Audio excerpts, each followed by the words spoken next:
Hello, everybody, and welcome to today's I Love Learning podcast. I have the absolute pleasure to introduce to you Dr. Jeannelle. And I want to tell you before I have her introduce herself, I met her at the Charleston Chamber event, and I want to read something that really struck me about Dr. Jeannelle. Dr. Jeannelle is a capacity expander who believes the greatest generational wealth that can be bestowed is mental and emotional health. And when I met Dr. Jeannelle at the chamber event, she exuded this positivity. And I was like, I have to have her come on my podcast and introduce herself and tell you all what she's passionate about. So thank you, Dr. Jeannelle, for coming on my podcast. I appreciate you. Why don't you introduce yourself and tell everyone what you're passionate about? Sure. Thank you so much for having me.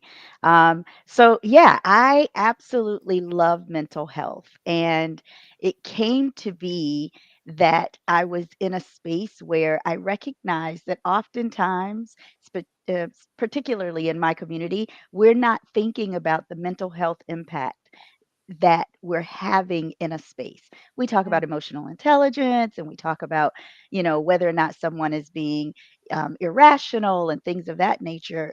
And oftentimes it comes from a space of mental health.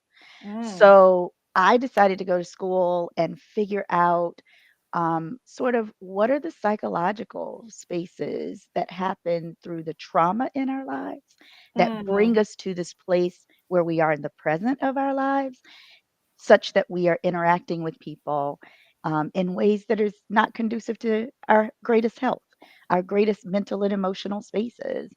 And so I come from a background of ministers. My family, mm. my parents were ministers, and they ran our marriage excellence and our finance ministries. Got And it. so my passion comes from that space where I recognize that I want to be of help to people. And I recognize that it's the mental health component that usually keeps us from moving forward.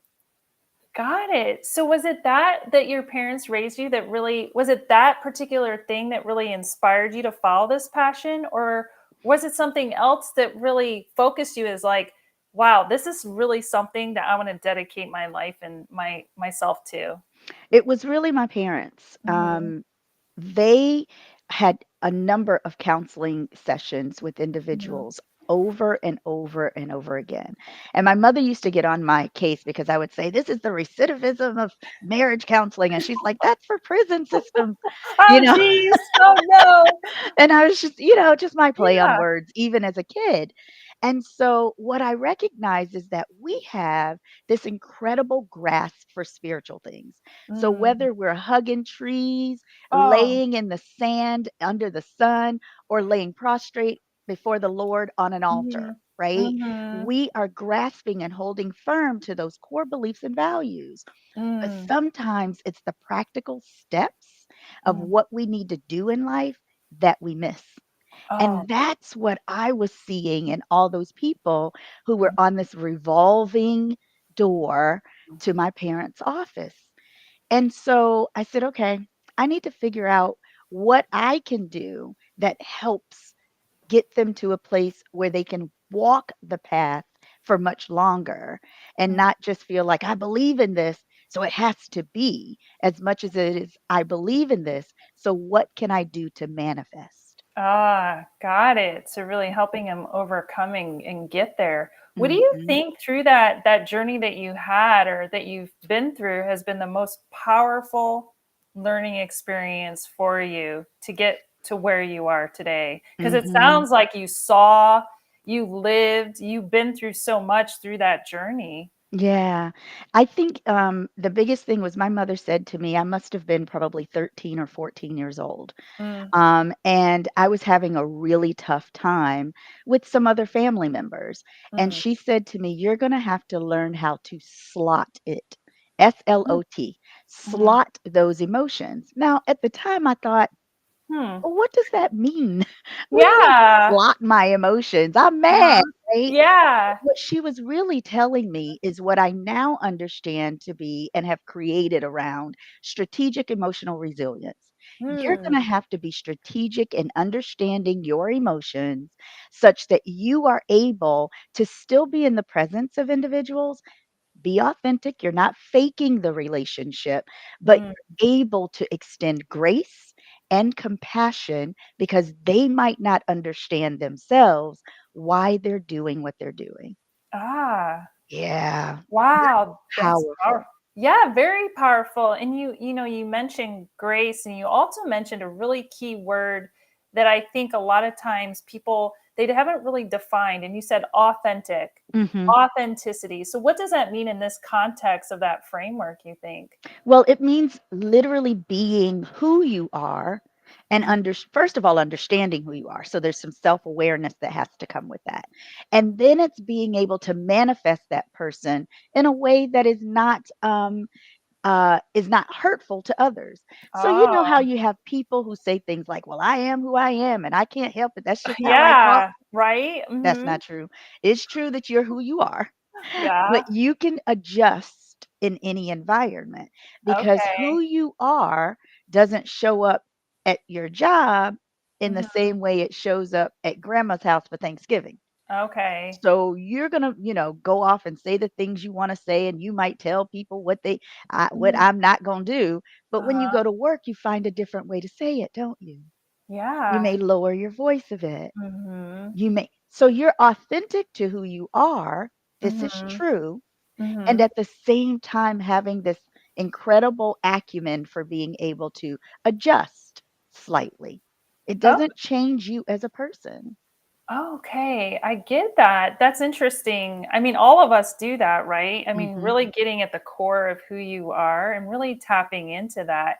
Is there something like that you can speak to that you've been through in your learning journey that really helped you identify that? I mean, Mm, that's like a really profound, interesting viewpoint of helping people move forward in their mindset. hmm. Yeah, I think for me, it Mhm. was coming to an understanding of what my emotions are. Okay. So when I'm authentic to who I am and Mhm. I'm upset about something, most people immediately will go to anger. I'm angry. Mhm. But what if I'm really disappointed? Mhm. I'm going to respond differently to disappointment than I am to anger. It Mhm. doesn't mean that I'm not authentic to how I feel. I'm upset.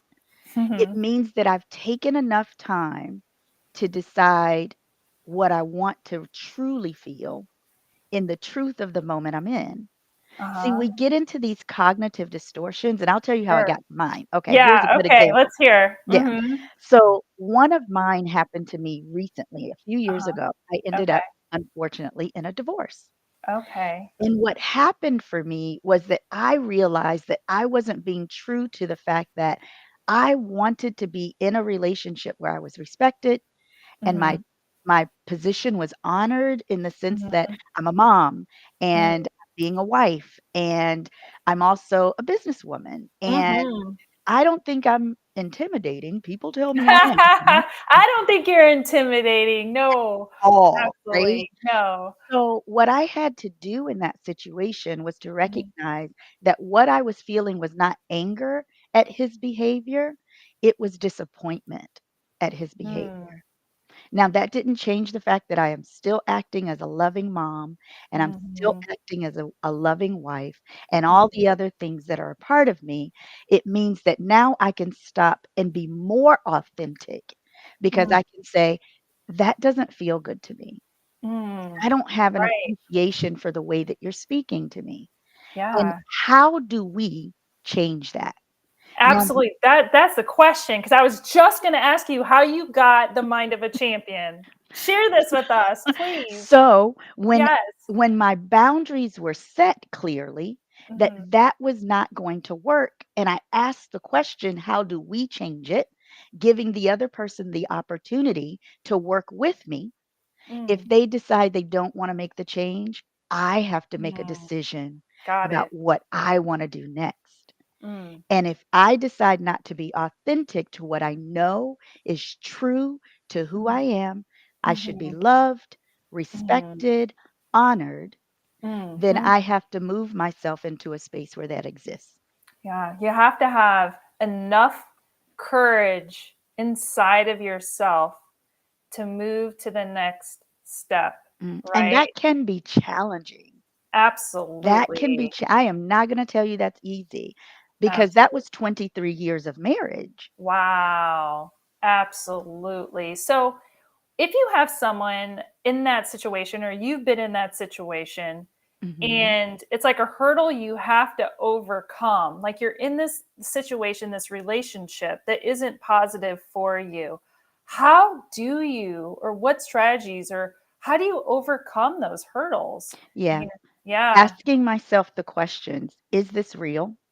Okay. Is this true to what I want in my life? Mm-hmm. How do I manifest something different? What Mm-hmm. will it take for me resource wise to get to that space? Really stopping long enough to identify what my needs are. Because unexpressed expectations will lead to resentment. Mm-hmm. Got it. And if you don't know what your expectations are, and if you don't know what you need, then you cannot be authentic to any relationship you're in.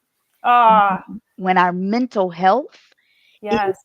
at risk in relationships that are toxic, then we we just kind of lose ourselves. Absolutely. It's interesting you bring this up about really reflecting in yourself. Last Mhm. November, I'm sure you saw the Surgeon General came out with that study that Mm, said 1 in 4 Americans are lonely, right? And mhm. like, if you're lonely, if you're depressed and you're lonely, you go to the doctor. That's one of the questions they ask. Do you feel safe? Are you lonely? Are you struggling? And Mhm. the reality is these are real things that are impacting people in the workplace, or impacting our employees, they're impacting our team. Mhm. What do how do you move forward by these reflection questions? But what if you can't get out of that? Are there other resources or things that you can find or you can reach to get help? Absolutely. So I think, of course, I'm going to say therapy first Yes. and foremost, right? Yeah. I think therapy has to be seen as being just as important as going to the doctor because Mhm. you have a really bad cold and you can't get over it, right? Or you Mhm. break your arm. It's like if there's a break in the mental space, Mhm. it doesn't mean you have to be psychotic, but for some reason you cannot make the connections. I'll give you an example that seems so simple, Uh-huh. but particularly when you're in relationship with someone, Mhm. emotions can get high. And Absolutely. if you are finding yourself with what I call cognitive distortions, where Mhm. you're catastrophizing or even minimizing or dismissing or jumping to conclusions and so forth, then emotional regulation can be difficult.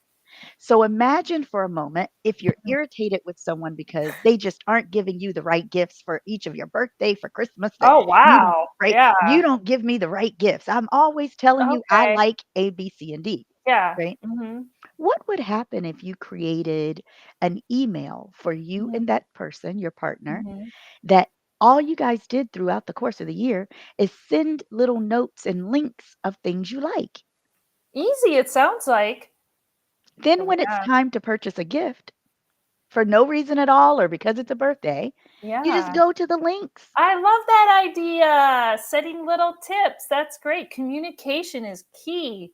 I'm You telling you. mentioned, Dr. Janelle, you mentioned like making these questions for yourself. And it's like Mhm. you answer them yourself, but communicating that. If you're having an issue at work, we promote this at our company. Mm. Talk about it. We don't know. And it has to be a safe environment, right? I mean, that's Yeah. also important. What's your thought on that? Like the safety of that. Like, what if you're afraid to Mhm. send that email? Yeah. Well, I mean, again, it's a matter of if you don't express the expectations that you have, eventually you're going to have some contempt and resentment, Mm, even at work, right? mhm, And so safety is really important because safety is really about safety of emotion. mm, So we can talk about things all day. People make up all kinds of, mhm, jargon about how they think or what their perspective is, but they generally don't talk about how they feel. mm. And if you can be safe in expressing how you feel, it really changes the relationship. I like that. We were just talking about this yesterday on my team. Family Feud this week Steve Harvey tells us that when people ask you, "How are you doing?" What do you think, Mm, Dr. Jeannelle, is the most common response? What did he fine. get? Well, fine was number 2. Mhm. Good was Good. good. Mhm. And so I we were talking internally, like, do you really feel good? I mean, do you really feel good? It's like, yeah, I mean, it's a spectrum, right? But being Mhm. honest about that, and also knowing that the other person on the other line is truly listening. Right. Because if you're Well, gonna ask that question, right? mhm, mhm. Mhm. The challenge is that we're only really born with 6 emotions. Mhm. We're born with 6: happy, sad, angry, surprise, disgust, and fear. Wow, That's all okay. we're born with. Yeah. Someone has to teach us all the other ones. Mm. They have to teach us what they look like and what they feel like Hmm. in the body. And if Mhm. you grow up in a space where there was not a great expression of emotion Yeah. and where we don't talk about emotions, then all you're truly going to know are the 6. Okay. That's interesting. Well, I feel love coming from you. I felt love coming from you from across the table when I met you. So, absolutely anyone that needs help should definitely reach out to you. So, let Mhm. me ask you this. If someone comes to me, and people do this, I get emails. Last week was a horrific week in our industry with all the layoffs. Sports Mm. Illustrated, they laid off, a ton of people. I think their entire staff, in fact. Oh. There's a lot of folks out there who are struggling, that really they'll say, "I've lost my passion." Like, Mhm. I've done this work, or I've done this and I've lost my passion. If someone that you're working with tells you, "You know what, Dr. Jeannelle, I've really lost my passion. I've lost my Mhm. passion to learn. I've lost my passion maybe to even live." What do Mm. you do to help them kind of get through? Do you go back to those questions, those self-reflective questions, or what do you do? Yeah, so I'm going to take the first for lost the passion to learn, Yeah. because the passion to live is a different segue here. Yeah, So absolutely. for the passion to learn, it really is about being more mindful about Mm, the things that bring you joy. mm, What is it that you absolutely love to do? And if money were no object, got it. you would be willing to go do it. And Mm, then you might have to find a version of that that you can complete. When it's lost the passion to live, you mhm. absolutely have to seek help. And Yes. mainly because that is a quick spiral that can happen in no Mm, time flat. And what we have to learn is that you don't press or push a person to be suicidal by speaking with them about suicide. got it. Absolutely. Such a powerful message. I think one of the things that I definitely want our audience to walk away with today, and then I'm going to have you tell people where they can find you, is Mm, seek help. I mean, seek help, professional help, help of people in your life, people that you love. You know, go and find help, because there's so many people that want to help, and I think mhm, that's really important to remember. You're not alone in your struggle. You're mhm. not alone in your relationship struggle. If you're scared, definitely seek help. Dr. Jeannelle, if somebody wants to reach out to you, what's the best way of finding you and connecting with you? Yeah, drjanelle.com. Mhm. And you can put into the contact information, and those emails will go right to my assistant. And then the others ways are I'm on TikTok at Oh, you dr. are? That's I awesome. am. I gotta find that. It's funny sometimes. Yeah, I bet. Dr. dot Janelle LMFT is my TikTok, and then I'm Dr. Janelle on Instagram. Awesome. I'll post those resources for everyone. Dr. Jeannelle, what's any final words, any final tips, anything else that you want to share today with our audience?